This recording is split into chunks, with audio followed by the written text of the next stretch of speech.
everyone, I'm Ada, and my presentation today is on the introduction of communication disorders. So today's presentation will actually go through what is a communication disorder, the different prevalence rates, and the 3 different types of communication disorders, as well as it will actually talk about those students that have a language disorder versus those that are linguistically or culturally diverse. So, a communication disorder is the impairment of the ability to transmit or receive ideas, facts, feelings, desires by way of language or speech, or both. And this actually includes hearing, listening, reading, and or writing. In the United States, the prevalence rate for those students identified with a speech disorder are about anywhere from 10 to 15% of pre-K or preschool students, and about 6% of the elementary and secondary students. As far as language disorders, the prevalence rate is a little less, which is anywhere from 2 to 3% for preschoolers and about 1% for the school-aged children. The 3 different communication disorders that we're going to talk about are there's about 5 speech disorders, language disorders, and then also hearing disorders. Now, first up, we're going to talk about speech disorders. And speech disorders fall into 5 categories, which is phonological disorders, articulation, fluency, voice, and motor speech disorders. For phonological disorders, we're actually talking about poor representation of the sounds of language. So in those cases where students can't pronounce the last consonant of a word, for example, instead of saying dog, they'll say duh.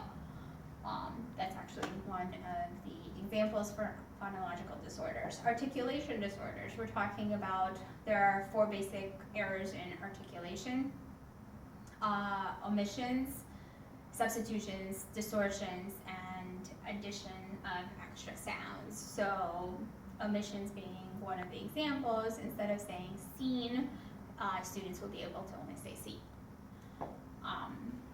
Now, fluency disorders. Fluency disorders, we're actually talking, it's an interruption of the flow of speaking, whether it's because it's atypical, the rate, rhythm, or representation. So one of the examples, or actually 2 of the examples that are actually given here, are cluttering and stuttering. Voice disorders. Voice disorders are actually categorized by pitch, frequency, quality. So those are some of the different types in voice disorders. So if the pitch is too high or too low, or the frequency is too loud or too soft, those are examples of voice disorders. Motor speech disorders. So it's also called a neurogenic disorders, and it occurs when the damage in the area of the brain that controls the muscles or nerves leading to the muscles in order to speak normally. And there are 2 types, and we're talking about apraxia and dysarthria. So controlling the speech sounds or planning and coordinating speech. Language disorders. So language disorders, a language disorder is the impairment, comprehension, and or use of spoken, written, or other symbol system. So these may involve the form of language, the content of language, and the function of language. And that can actually happen in any combination. So form of language, we're actually talking about phonology, morphology, and syntax. Content of language, we're actually talking about semantics. So semantics is the system that governs the meaning of the word.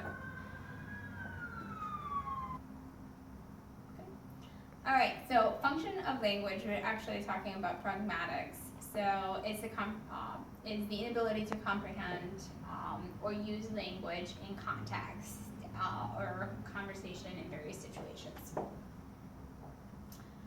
And some of the contributing factors to language disorders, we're actually talking about the cognitive limitations, environmental deprivations, hearing impairment, emotional or behavioral disorders, and structural abnormalities of speech mechanisms. Those are some of those factors. Now, hearing disorders.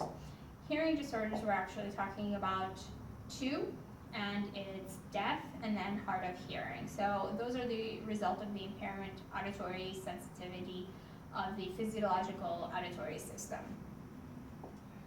So those do limit development and comprehension and production and or maintenance of speech and language. Now with deaf, so deaf is defined as hearing disorder that limits an individual's oral communication performance to the extent that the primary sensory input for communication may be other than auditory channel. And hard of hearing is defined as the hearing disorder, whether it's fluctuating or permanent. We're actually just talking about hard of hearing individually relying on auditory channel as their primary sensory input for communication. Now, for those students that are linguistically, culturally diverse versus those that actually have a language disorder. So with the United States population changing, and we are actually talking about this constant influx of those that do not speak English or have come from different cultural backgrounds, it actually becomes very important in the school setting to differentiate between those that actually do have a language disorder versus those that just speak a different language, or in their primary language they will be able to function and do not have a disability. And so it becomes crucial that an assessment for language disorder is in the student's native language or dialect status in order for the language variations not to interfere with language assessments and also language learning abilities. And this was actually my presentation, and happy Friday night!